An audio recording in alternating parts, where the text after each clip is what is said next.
pertemuan kita yaitu mengenai hukum perlindungan anak dan perempuan. Kita mulai aja ya. Assalamualaikum warahmatullahi wabarakatuh. Waalaikumsalam warahmatullahi wabarakatuh. Baik, salam sejahtera bagi kita semua. Sebelum kita mulai, kita absen terlebih dahulu ya. Siapa-siapa aja yang hari ini hadir di dalam mata kuliah kita. Ya, Yuni Safitri, Lilis Ramadhani, Naila,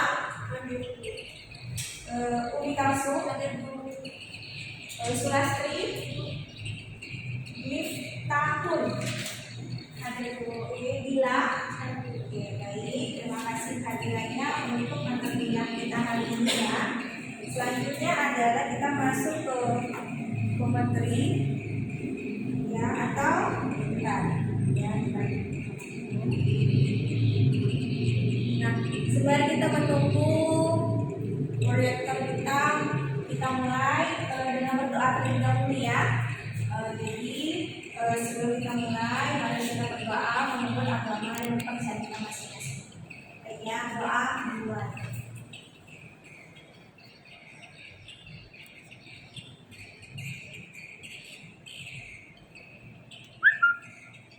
Baik, doa selesai. Terima kasih. Selanjutnya adalah kita ke materi, yaitu materi kita mengenai hukum perlindungan anak dan perempuan.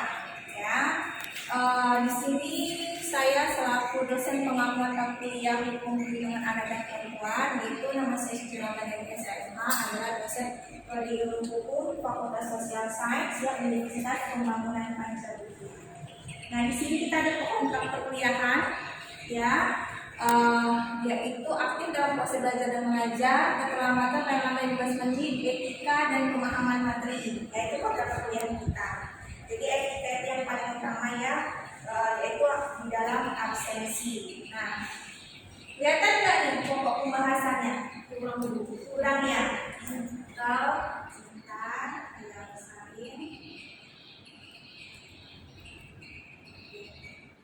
Nah, di sini adalah bahan bacaan pengantar materi perlindungan hukum dan terhadap anak dan perempuan, ya, tapi bertolak ukur kepada terhadap anak, pengertian anak, hak anak, dan perlindungan hukum terhadap anak.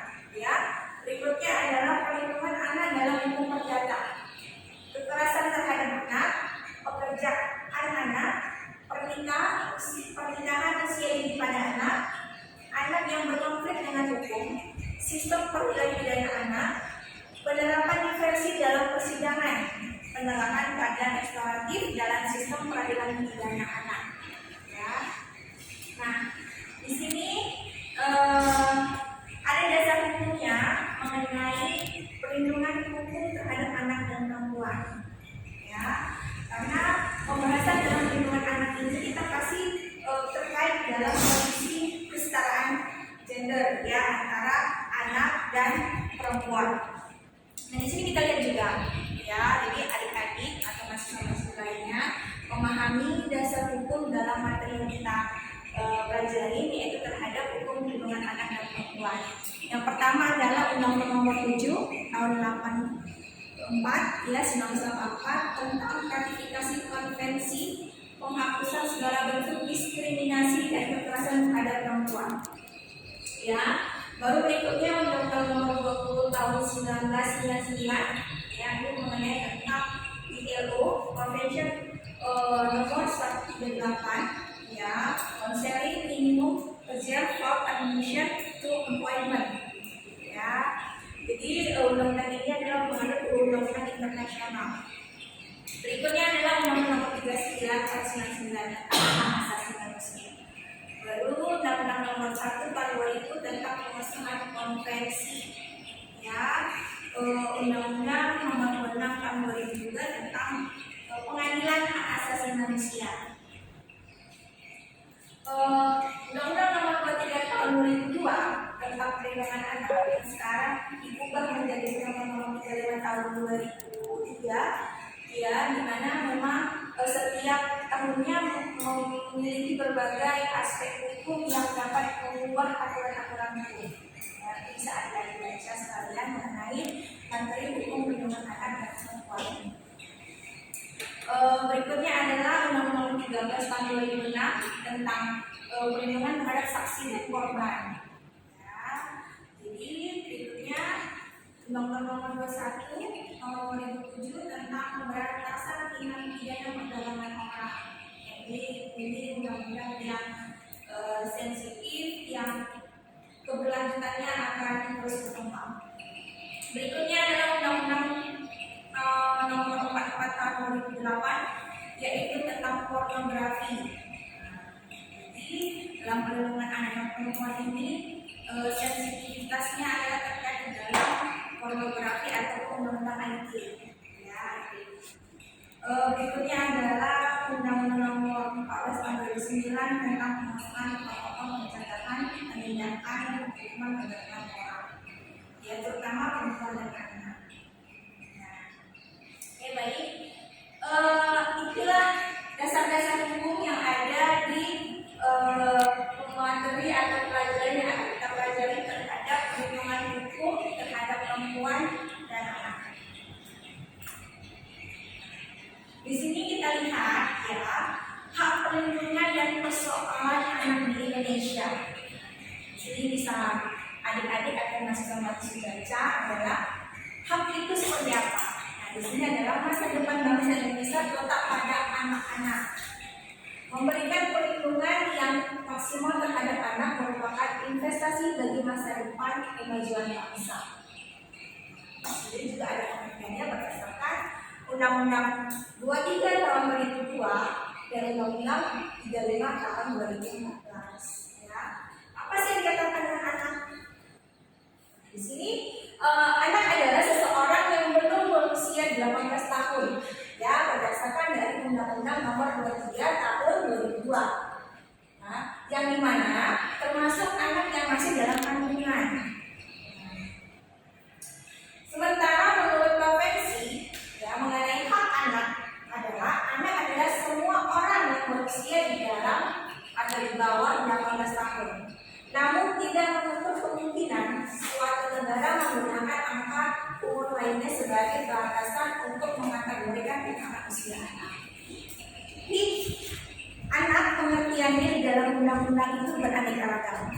Ya, ada yang undang-undang kesejahteraan anak mengatakan anak itu disebut dengan umur di atas 12 tahun. Ya, kalau berdasarkan undang-undang dalam perlindungan anak dan perempuan yaitu tahun 2002, nomor 23 dan 35 tahun 2014 menyatakan seseorang yang belum berusia 18 tahun. Jadi setiap peraturan perundang-undangan itu memberikan pengertian terhadap anak itu berbeda. Di sini kita lihat, ya, pemerintah memiliki beberapa kewajiban terkait memenuhi hak anak. Apa sih hak anak itu?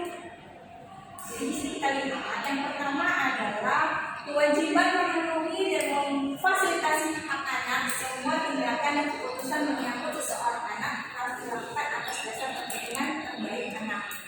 Jadi pemerintah itu wajib memenuhi standar, ya, apa yang menjadi hak anak dalam bentuk kesehatan, pendidikan, ya, terus hak dia untuk merdeka, ya, hidup, ya, atau memilih orang tua itu anak memiliki haknya, dan itu sudah diatur dalam undang-undang. Ya, semua itu ada dalam Undang-Undang Nomor 23 Tahun 2002. Nah, berikutnya adalah kedua, pemerintah juga bertanggung jawab memastikan semua hak anak dilindungi, seperti sekolah atau pendidikan. Sekarang kan ada beasiswa, ya, ada dana bos dari SD, SMP, SMA, ya, perguruan tinggi ada namanya beasiswa dari pemerintah, seperti itu. Dan itulah tanggung jawab pemerintah terhadap haknya anak dalam segi pendidikan. Nah, kalau dalam segi kesehatan seperti apa? Ada BPJS, ya kan? Adanya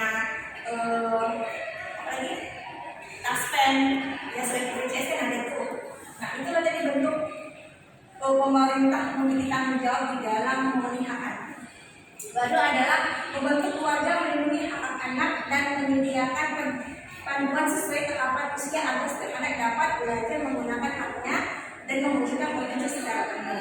Nah, di sini maksudnya adalah melindungi keluarga dan pemerintah juga pasti mengeluarkan suatu perintah ataupun kewenangan terhadap masyarakatnya itu adalah dari segi memiliki anak hanya cukup 2 saja. Apa semestinya? Program apa?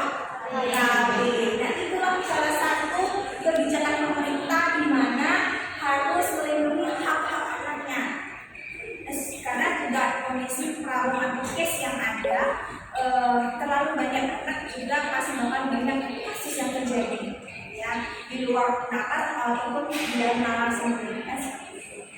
Makanya pemerintah juga harus melindungi dalam setiap keluarga itu memiliki program KB untuk memenuhi secara kapan usia agar setiap anak dapat belajar menggunakan haknya dan menggunakan potensi secara penuh. Nah, pada dasarnya menikah pada usia dini itu ada aturannya, ya. Umur berapa aja yang bisa menikah didaftarkan ke KUA itu ada batasan-batasannya.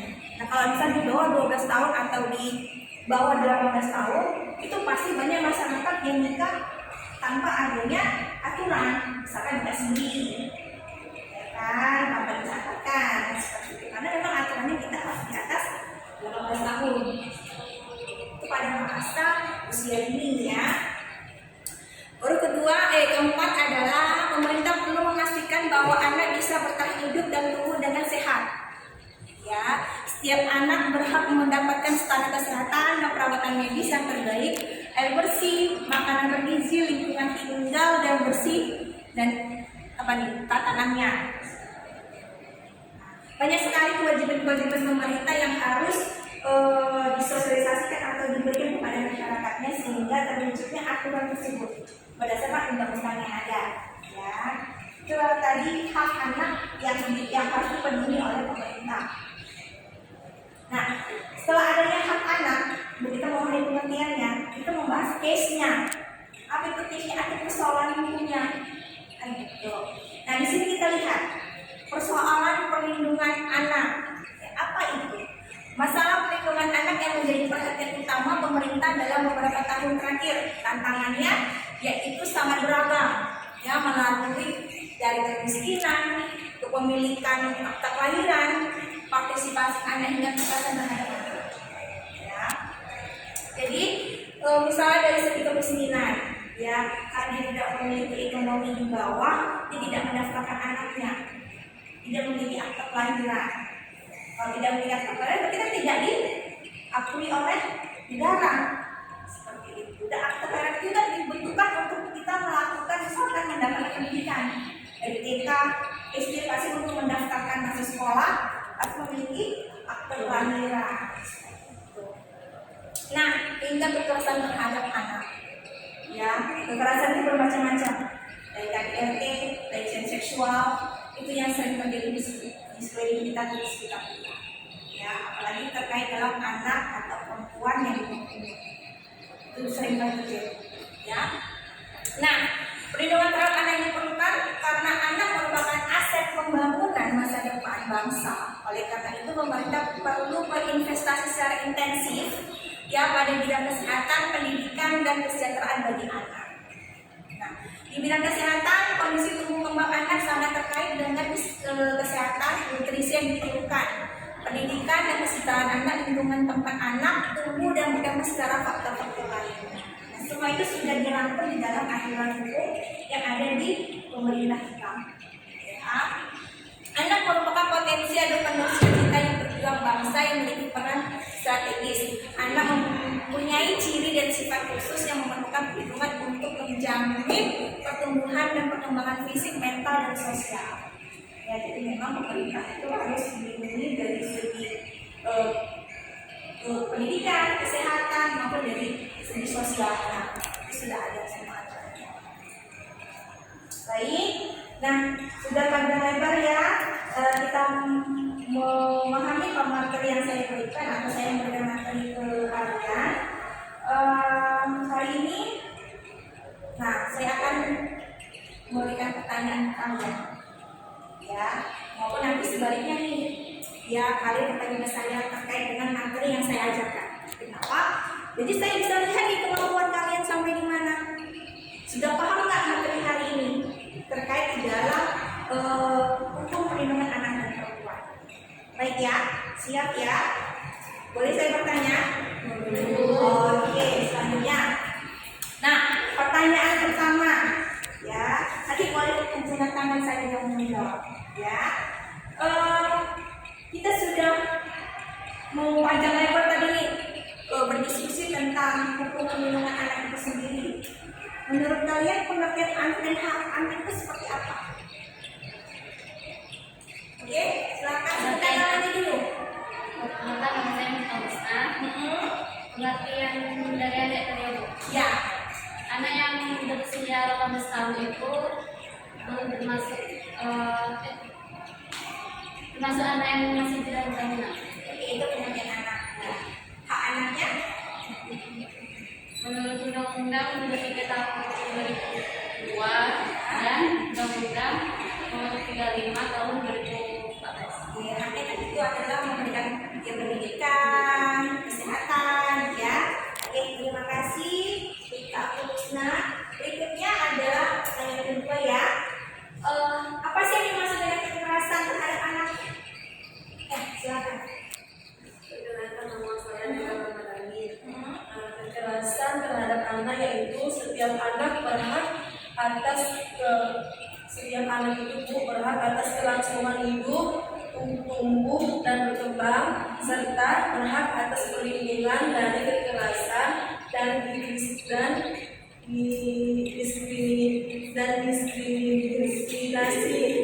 Diskriminasi, ya, itulah kekerasan terhadap anak ya. Memang kalau kita mau membaca krusial banget terhadap kekerasan terhadap anak ini ya.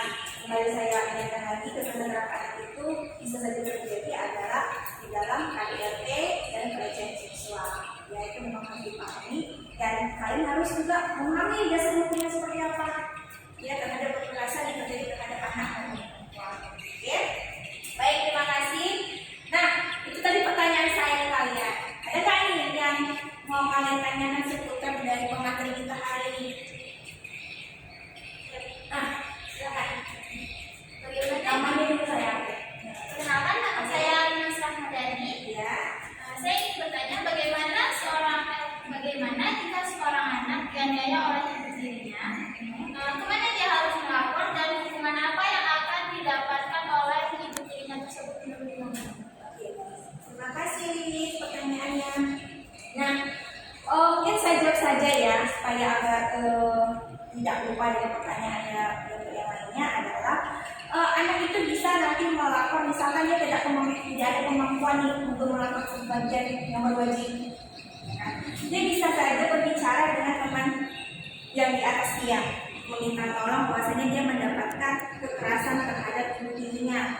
Ya, nanti orang dewasa atau yang di atasnya itu melapor ke kepolisian. Nah, setelah ada laporan nanti diproses. Bakal ditanya laporan itu seperti apa, kekerasan apa yang terjadi. Ya, kekerasan itu kan beraneka ragam, adanya fisik, adanya mental. Ya, jangan sekarang kasih kekerasan itu bully aja itu termasuk kekerasan mental kan. Jadi dilihat aspek apa. Misalkan kekerasan fisik, ada lebam, ada luka, nah itu prosesnya itu dipisah. Ya, seperti itu. Nah, pelaporannya itu dari proses secara cepat. Oke, baik, selanjutnya mungkin bagaimana dengan jawaban saya? Sudah jelas. Oke. Nah, ada pertanyaan lain? Sudah ada Bu. Cukup ya untuk hari ini ya. Baik, terima kasih. Mungkin pertemuan kita cukup sampai di sini. Untuk minggu depan kita buat tugas ya untuk memenuhi standar dari pertemuan kita. Tugasnya nanti kalian carilah case atau contoh kasus tentang perlindungan anak. Ya, kalian catatlah kronologisnya seperti apa. Nah, nanti saya akan bertanya ke kalian. Ya, kalian ini mau contohnya seperti apa? Misalkan tentang pelecehan seksual. Kalian ceritakan nih kasusnya seperti apa. Ini kita bahas sama-sama. Dia melanggar aturan apa, undang-undang apa. untuk tugas berikutnya ya. Baik, terima kasih atas waktunya. Mungkin cukup sampai di sini pertemuan kita. Nah,